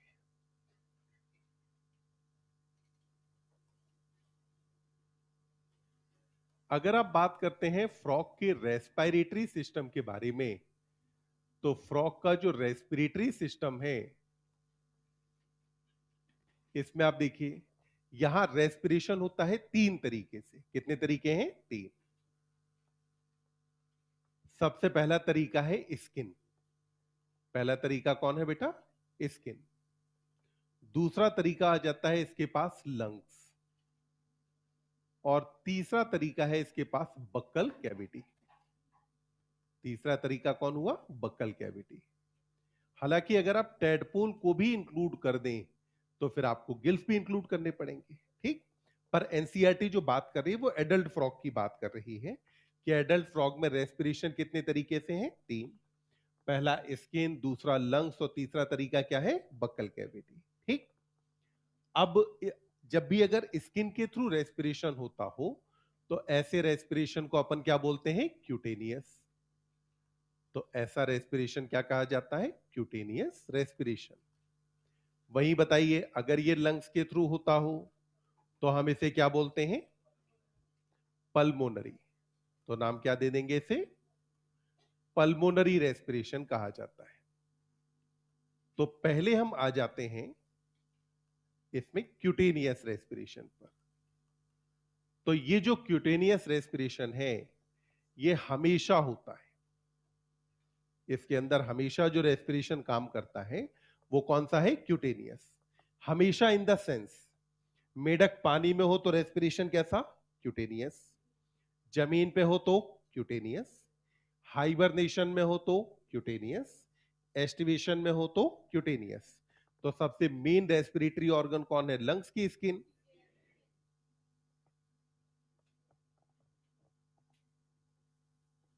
तो मेढक के अंदर सबसे इंपॉर्टेंट रेस्पिरेटरी ऑर्गन का काम कौन करता है, स्किन। तो ये अपन ने कहा ऑलवेज होता है। ऑलवेज का मतलब है लैंड हो, वाटर हो। अपन ने कहा कि जो स्किन है, skin is always kept moist. Skin को कैसा रखा जाता है, मॉइस्ट। और मॉइस्ट क्यों रखा जाता है, तो अपन ने कहा कि ये रखा जाता है गैसियस एक्सचेंज के लिए। क्योंकि हमने कहा कि कभी भी ड्राई सरफेस से होकर के गैसियस एक्सचेंज नहीं होता, हमेशा गैसियस एक्सचेंज कहां से होता है, मॉइस्ट सरफेस के थ्रू। स्किन के बाद अगला ऑर्गन कौन आ जाता है, लंग्स। लंग्स केवल और केवल जो काम करते हैं वो जमीन पे, केवल कहां काम करेंगे, जमीन पर। और इन द सेम फैशन जो बक्कल कैविटी है वो भी केवल कहां काम करती है, लैंड पर। मतलब जमीन पर इसके पास रेस्पिरेटरी ऑर्गन कितने हैं, तीन। जबकि वहीं जब ये मेढक अगर पानी में होगा, हाइबरनेशन या एस्टिवेशन में होगा, तो रेस्पिरेटरी ऑर्गन केवल कितने रहेंगे, एक। और वो कौन है, स्किन। अब लंग्स देखिए, इनका नंबर होता है वन पेयर। कितने लंग्स पाए जाते हैं, वन पेयर। शेप होता है ओवल, कलर होता है पिंक, और ये सैक लाइक स्ट्रक्चर है।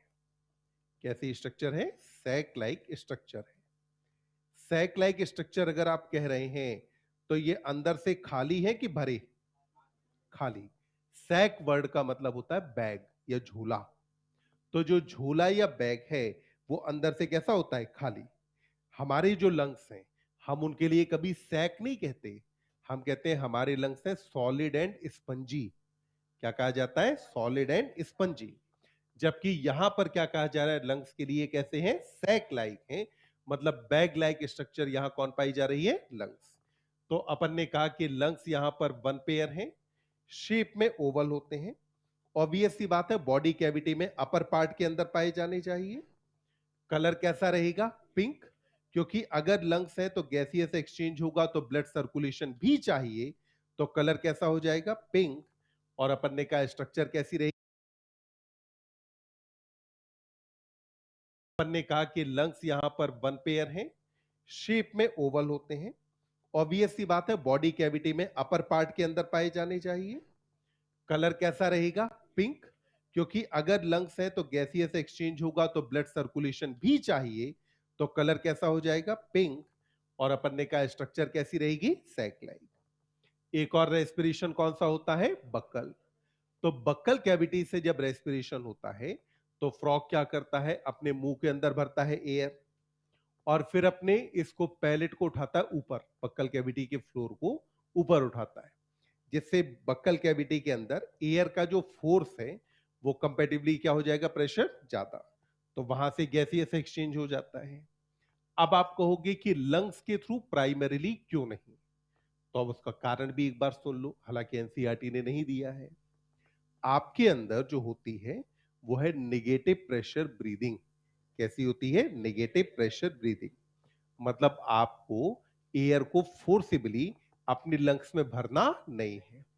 आपके लंग्स के अंदर जब प्रेशर कम हो जाता है तो एयर अपने आप चली जाती है अंदर, तो हम इसे बोलते हैं नेगेटिव प्रेशर ब्रीदिंग। इसका फायदा यह मिलता है कि आप जब खाना चबा रहे हैं तब भी आप ब्रीदिंग कर पाते हैं।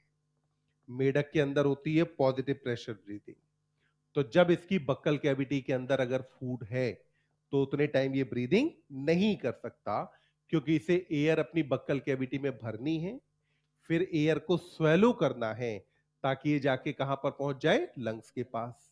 तो एयर को स्वेलो करके कहां पहुंचाएगा? लंग्स के पास पहुंचाता है।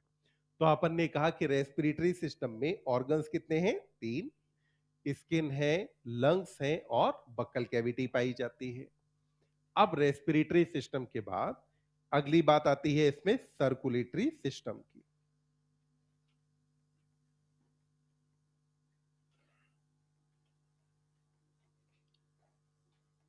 तो जैसा हमने कहा कि क्योंकि एनिमल कॉर्डेट है तो ऑब्वियस सी बात है इसके अंदर क्लोज सर्कुलेटरी सिस्टम पाया जाएगा।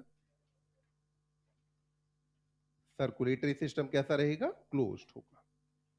तो अपन ने कहा कि यहां क्लोज्ड सर्कुलेटरी सिस्टम होगा, मतलब कि ब्लड हमेशा फ्लो करेगा सीरीज ऑफ ब्लड वेसल में। अब इसके अंदर सर्कुलेटरी सिस्टम होते हैं दो, एक तो ब्लड वेस्कुलर सिस्टम होगा और दूसरा कौन हो जाएगा? Lymphatic system. हमारे अंदर भी तो दो ही होते हैं ना। तो पहला ब्लड वेस्कुलर सिस्टम है और दूसरा इसके अंदर आ जाता है लिम्फेटिक सिस्टम। इन दोनों चीजों के बारे में अपने को बात करनी है कि ब्लड वेस्कुलर सिस्टम में क्या क्या है और लिम्फेटिक सिस्टम के अंदर क्या चीजें होती हैं। तो पहले आते हैं ब्लड वेस्कुलर सिस्टम में। तो यहां अगर आप बात करें तो आपको सबसे पहले क्या पता होना चाहिए एनिमल के ब्लड के बारे में? सबसे पहले क्या पता हो? ब्लड। अब ब्लड के अंदर आप जैसा कि जानते हैं कि दो चीजें होने वाली हैं, एक तो रहेगा प्लाज्मा, ब्लड में एक तो क्या हो जाएगा? प्लाज्मा। और दूसरा क्या होता है? Formed elements. दूसरे क्या पाए जाते हैं? Formed elements. फॉर्म्ड एलिमेंट्स में अगर आप बात करते हैं तो तीन चीजें, आरबीसी है, डब्ल्यूबीसी है और तीसरा यहां क्या मौजूद रहेंगी? प्लेटलेट्स। क्या क्या पाया जा रहा है? आरबीसी है, डब्ल्यूबीसी है और प्लेटलेट्स। आरबीसी के बारे में अगर बात करें तो इसकी जो आरबीसी है उसका शेप होता है ओवल और ये होती है न्यूक्लिएटेड। शेप कैसा रहेगा आरबीसी का? ओवल। आपके मामले में ओवल होता है कि बाई कॉनकेव? कैसा होता है? By concave. जबकि यहां कैसा है? ओवल। आपके मामले में न्यूक्लिएटेड या डीन्यूक्लिएटेड? डीन्यूक्लिएटेड। तो हमारे केस में कैसी है? डीन्यूक्लिएटेड। जबकि यहां कैसी रहेगी? न्यूक्लिएटेड। दोनों बातें समझो, मेढक के कंपैरिजन में हमारी आरबीसी ज्यादा बेहतर क्यों है? किसी भी गिवन वॉल्यूम के लिए अगर आपको मिनिमम सरफेस एरिया चाहिए तो वो शेप होता है स्फीयर। स्फीयर के मामले में गिवन वॉल्यूम में सरफेस एरिया क्या होता है? मिनिमम। मान लो अपने पास इतनी बड़ी एक सिल्वर फॉइल है, ठीक? तो उसका भी इतना सरफेस एरिया है ना। अब अगर उसी सिल्वर फॉइल को मोड़ मार के अपन एकदम बॉल बना दे, तो वॉल्यूम तो उतना ही रहा ना, पर सरफेस एरिया पहले जितना रहा कि कम हो गया? तो मेढक की आरबीसी कैसी है? ओवल, लगभग स्फीयर जैसी। आपकी कैसी है? बाइकॉनकेव, मतलब लगभग चपटी होने की कोशिश कर रही है। तो बाइकॉनकेव होने की वजह से सरफेस एरिया बढ़ गया कि घटा? और सरफेस एरिया बढ़ा तो गैसियस एक्सचेंज भी ज्यादा। वहीं पर अगर हम बात करें तो अगर आरबीसी न्यूक्लिएटेड है तो आरबीसी के साइटोप्लाज्म में कुछ स्पेस तो न्यूक्लियस भी कवर करेगा। हमारे केस में डिन्यूक्लिएटेड है तो मतलब आरबीसी के अंदर हीमोग्लोबिन पैक करने के लिए जगह आपको ज्यादा मिली कि कम? तो यानी कि डिन्यूक्लिएटेड होने का फायदा यह है कि ज्यादा हीमोग्लोबिन पैक हो जाता है। और जबकि वहीं पर बाइकॉनकेव होने का फायदा है कि सरफेस एरिया क्या रहेगा? ज्यादा। तो अपन ने कहा ओवल है, न्यूक्लिएटेड है, और जो आरबीसी है इसके अंदर मौजूद है हीमोग्लोबिन। अगर हीमोग्लोबिन है तो बोलो गैसेस के ट्रांसपोर्ट में इसका रोल होगा कि नहीं? गैसियस ट्रांसपोर्ट के अंदर किसका रोल है? आरबीसी का। दूसरी सेल कौन है? डब्ल्यूबीसी। डब्ल्यूबीसी हमारे अंदर भी इम्यूनिटी प्रोवाइड करती है और मेढक के अंदर भी करेगी। तीसरा कौन है? प्लेटलेट। प्लेटलेट का काम क्या था? Blood clotting. तो जैसे ये ब्लड क्लॉटिंग हमारे अंदर कराती है, इन द सेम फैशन ये ब्लड क्लॉटिंग कहां कराएगा? फ्रॉग के अंदर। तो फ्रॉग का जो ब्लड है ये क्या करेगा? ट्रांसपोर्ट करेगा गैसेस का, न्यूट्रिएंट्स का, एक्सक्रीटरी वेस्ट का, हॉर्मोन्स वगैरह का। इन सब का ट्रांसपोर्ट करने में रोल किसका होगा? ब्लड का। तो सबसे पहला कंपोनेंट इसके अंदर क्या हो गया? ब्लड। एक बार इतना लिख डालो, फिर फटाफट अपन बात करते हैं हार्ट के बारे में।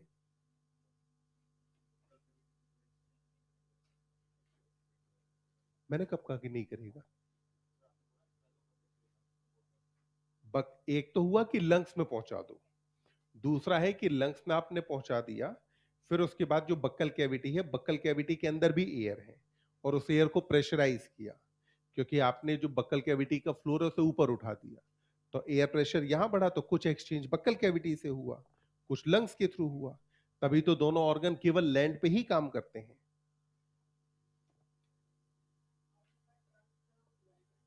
हाँ,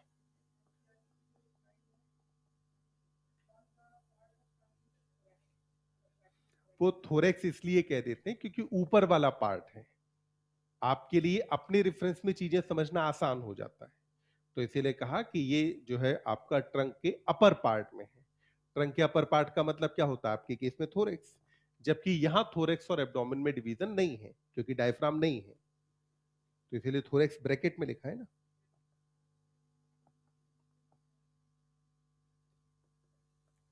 पढ़े आगे।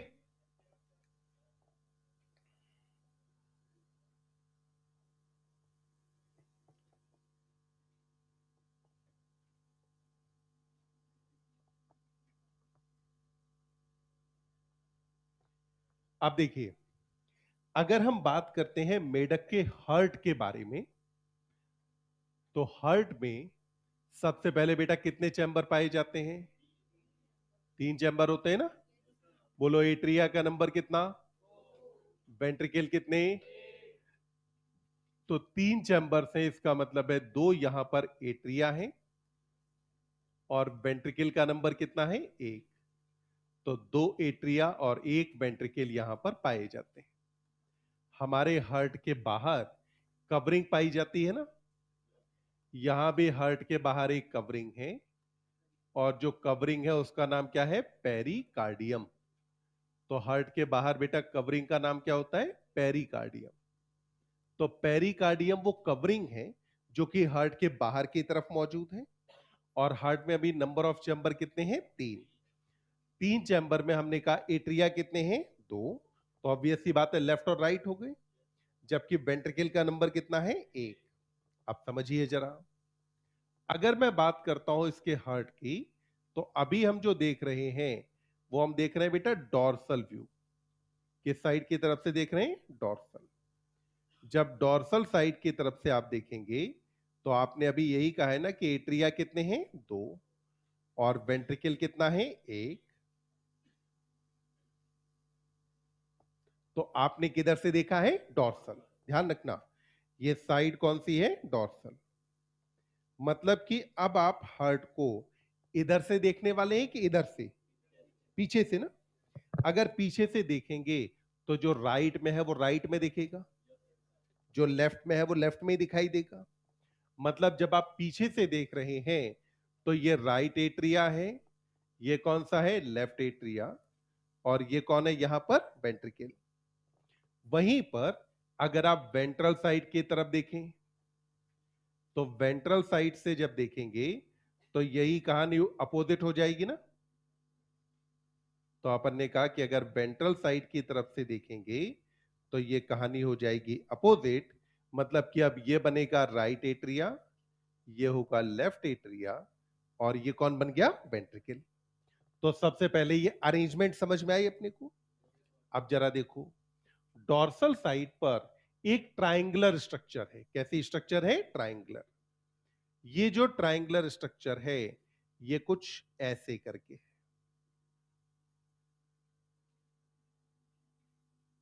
अब आप देखो, एक ट्रायंगल जैसा बनता दिख रहा है ना। यहां पे अगर आप देखें तो ये एक ट्रायंगल जैसा बना, किस साइड पर मौजूद है? डॉर्सल साइड पर। तो अपन ने कहा कि ये जो स्ट्रक्चर है इसका नाम होता है साइनस वेनोसस। क्या कहा जाता है इसे? साइनस वेनोसस कहते हैं। किस साइड पर है? डॉर्सल। शेप कैसा है? ट्रायंगुलर। अब अगली बात आती है कि करता क्या है, या इसका काम क्या है। तो अभी यहां देखिए, हमारी केस में राइट एट्रियम में हमारा पूरा जो सिस्टेमिक सर्कुलेशन है वहां से ब्लड लौट के किसके अंदर आता है? राइट एट्रियम में। इसके केस में देखो, ये एक होती है लेफ्ट वेना केवा। ये कौन है? लेफ्ट वेना केवा है। लेफ्ट वेना केवा से जो ब्लड है वो यहां आएगा। इधर होती है एक राइट वेना केवा। तो जो राइट वेना केवा है, इस राइट वेना केवा से अब ब्लड इसके पास आएगा। और इधर की तरफ ये होती है पोस्टीरियर वेना केवा। ये वाली कौन सी है? Posterior vena cava. तो मतलब कि अपन ने कहा कि वेना केवा से ब्लड रिसीव कौन करता है? वेना केवा से किसने ब्लड रिसीव किया? किसने रिसीव किया? अब जाना फाइनली किसके अंदर है? राइट एट्रियम में ना। तो ये जो साइनस वेनोसस है, ये साइनस वेनोसस ओपन होता है राइट एट्रियम में। तो ये ओपन कहां हुआ? राइट एट्रियम में। मतलब कहानी समझिए एक बार, यहां से ब्लड आया, किसके पास गया? Right atrium. यहां से ब्लड आया, किसके पास गया? Right atrium. यहां से आने वाला ब्लड भी कहां गया? Right atrium. अगर आप नाम पर ध्यान दें तो साइनस वर्ड का मतलब आप जानते हैं कैविटी। वेनोसस में वेन आपको दिखाई दे रही है, और जो वेन है उसका काम होता है ब्लड को कलेक्ट करके हार्ट तक पहुंचा देना। किसका काम होता है? ब्लड को कनेक्ट करके हार्ट तक पहुंचाना काम किसका है? साइनस वेनोसस का। अब उधर उस डायग्राम पे आते हैं।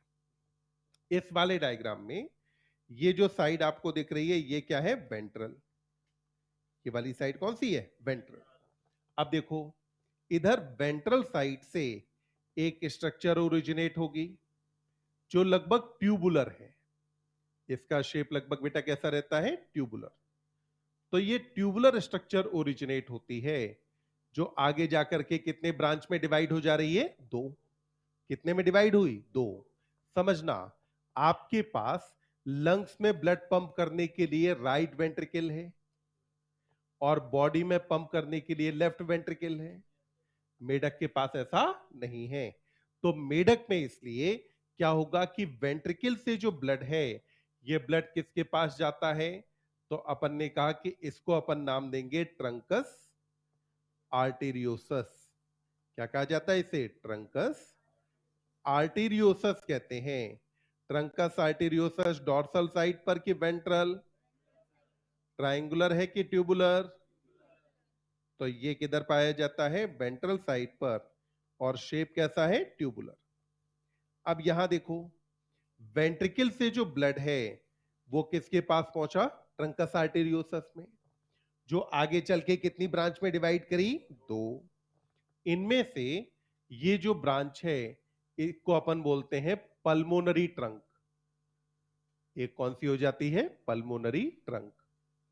अगर आप पल्मोनरी ट्रंक कह रहे हैं तो ऑब्वियस सी बात है, सप्लाई कहां करने वाली है? लंग्स को। और दूसरे को आप बोलते हैं सिस्टेमिक ट्रंक। तो ये कहां को सप्लाई करेगी? बोलो। बॉडी के ऑर्गन्स को। या बॉडी को सप्लाई करना काम किसका है? सिस्टेमिक ट्रंक का। तो ट्रंकस आर्टेरियोसस कहां से ब्लड रिसीव करता है? एट्रिया की वेंट्रिकल? लेफ्ट वेंट्रिकल की राइट? एक ही है ना। वेंट्रिकल क्या है? एक ही है। अब वेंट्रिकल से ब्लड रिसीव करके इसे भेजना कितनी जगह है? दो। एक तो लंग्स में और दूसरा बॉडी। तो इसीलिए आगे चल करके ब्रांच होता है। और इसमें कितनी ब्रांचेस बनेगी? दो। क्या ये दोनों बात अपने को समझ में आई? सबसे ज्यादा सर्कुलेटरी सिस्टम में पूरा कंफ्यूजन यही होता है। बाकी सब अपने को याद हो जाता है। तो इसको बहुत अच्छे से याद रखना कि साइनस वेनोसस क्या होता है और ट्रंकस आर्टेरियोसस क्या है। अब इसके बाद यहां तक अपन आज कंप्लीट करते हैं। कल अपन एक बार बात कर लेंगे पोर्टल सिस्टम के बारे में, लिम्फेटिक सिस्टम, और फिर बढ़ेंगे आगे